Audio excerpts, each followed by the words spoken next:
So huge news if you are a New York Jets fan. They just signed Garrett Wilson to a 4-year, $130 million extension.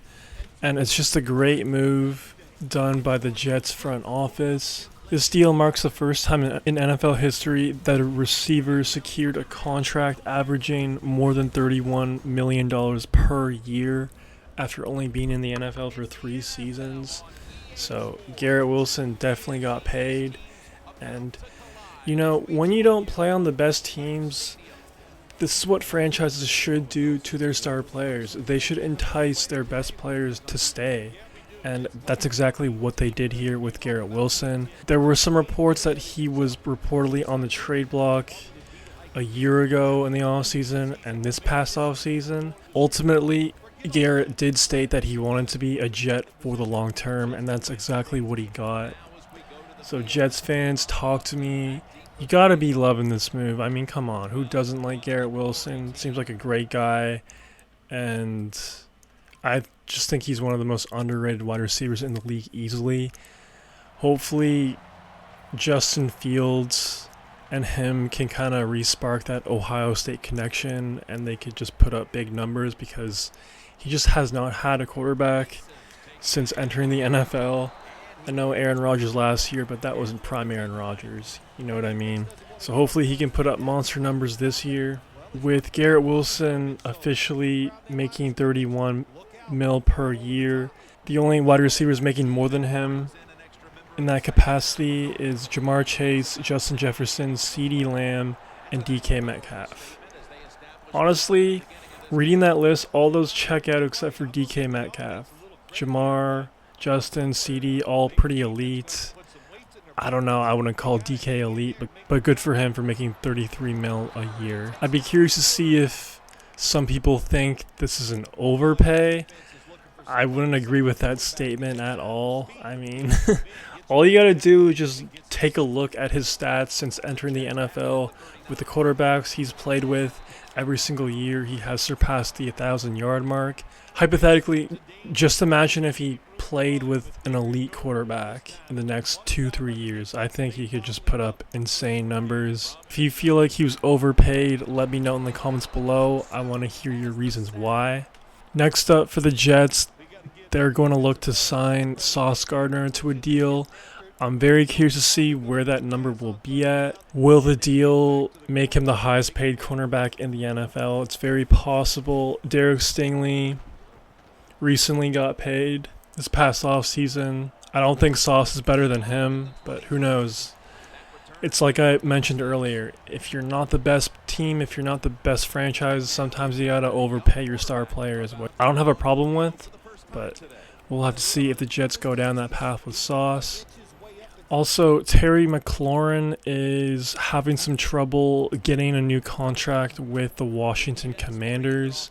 So I'm curious to see how this kind of news will affect those kind of contract negotiations.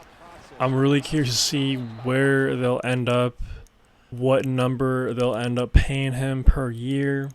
Wouldn't be surprised if it was a little bit more than Garrett Wilson. I'm not sure though. Both are great wide receivers. I kind of have them at an equal skill level, to be honest. I know that may be crazy to some of you, but I'm telling you, man, Garrett Wilson is so underrated. You just gotta watch him play, or just take a look at his stats for real. But yeah, expect the Terry McLaurin news to drop. Hopefully, they get a deal done before September, which I assume they will. Why wouldn't you pay Scary Terry? Dude went off last year with Jaden Daniels, and you just kind of need that guy. So expect a deal to get done pretty soon. Other wide receiver news, Jawan James of the San Francisco 49ers apparently wants a new deal, or he wants to get traded. Really interesting stuff here. I feel like every Niners receiver is just always causing some trouble. Obviously, you had Brandon Ayuk a year ago. Not great stuff. That whole contract saga was just an overall waste of time. Only came back and played like 4 games before injuring himself, and he didn't even and he wasn't even that good when he did show up and play under his new contract. So I don't know if the Niners want to deal with this again or if they're just going to pay Jawan Jennings. I know he's a decent wide receiver, but like, come on, bro. Like, I don't understand why he's doing this. He's earned to make $7.5 million in his final year of his contract. And I don't know, if I'm John Lynch, did you not learn your lesson with Brandon Ayuk like a year ago? Because I'm sure he regrets giving him that contract extension. I just don't know why you would give Jawan a big deal as well. Like, he's definitely not a wide receiver 1. I don't even think he's a wide receiver 2. I know he had some moments a year ago. I get that, but like, I don't know. I think he's like a wide receiver 3 sort of guy. And maybe one could argue he could be a wide receiver 2, but I just don't see him like that at all. But you let me know. Would you pay Jawan Jennings or would you trade him? Or what? I'm really curious. I definitely would not. Be really curious to see what John Lynch does here, man. His job is definitely not easy being the Niners GM. I'll give him that, but still, like, you gotta think he learned his lesson from a year ago. It's pretty much all the news that has happened in the past 24 hours. And a little update on the Quinshon Judkins domestic violence charge. It is reported that the judge did find probable cause in the arrest of the battery and domestic violence case. Definitely not looking good if you're the Browns and if you're Judkins, however you pronounce his name. So, kind of a sad update there. But at the end of the day, we all make our bed and sometimes you gotta lay in it, you know what I mean? So, let me know what you think about the Judkins case, Garrett Wilson, money being thrown around, the Niners, John Lynch, and everything else in between. If you made this far, please subscribe and like the vid. It'd help out your boy a ton. That's all I got for right now. Peace. Nice job by the offensive line. Second down and 5. To the ground. And a gain of 4. Defense has ruled today's game, Phil. Yeah, the defense is dominating, and I'm going to be honest, it's fun to watch. Every once in a while, I like to see the offense take a beating. The NFL, it's all about the offense. It's nice to see the defense dominate. Mason, the lone setback this time. Mason's handed the football.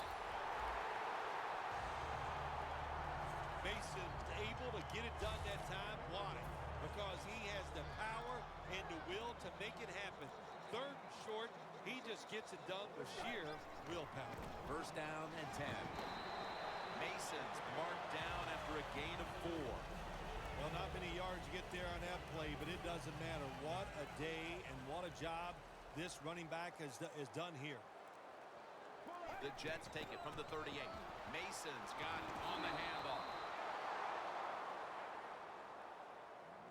The Jets offensive coordinator, he has to be frustrated by that play. I think he calls the right play, but what happens? The run loses yards. That's just a bad job by the offensive line. Decker's got the catch and the first. The Jets offense has switched sides now and has the football as we begin the fourth quarter.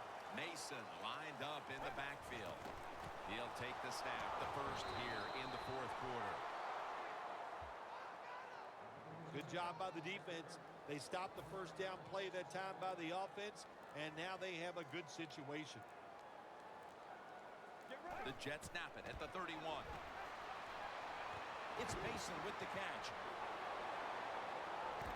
Touchdown, Jets.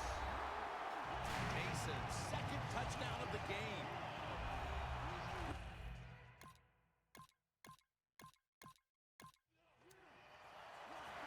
The Jets now ready to take over again on offense. They were successful on their previous drive, getting the ball all the way to the end zone. I'm sure they're looking for more of the same right now. Oh, absolutely. That's what you always want. You want to find your way to the end zone, and so many people contributed on that last drive, and you've got to give the coaches a lot of credit for putting the players in excellent position.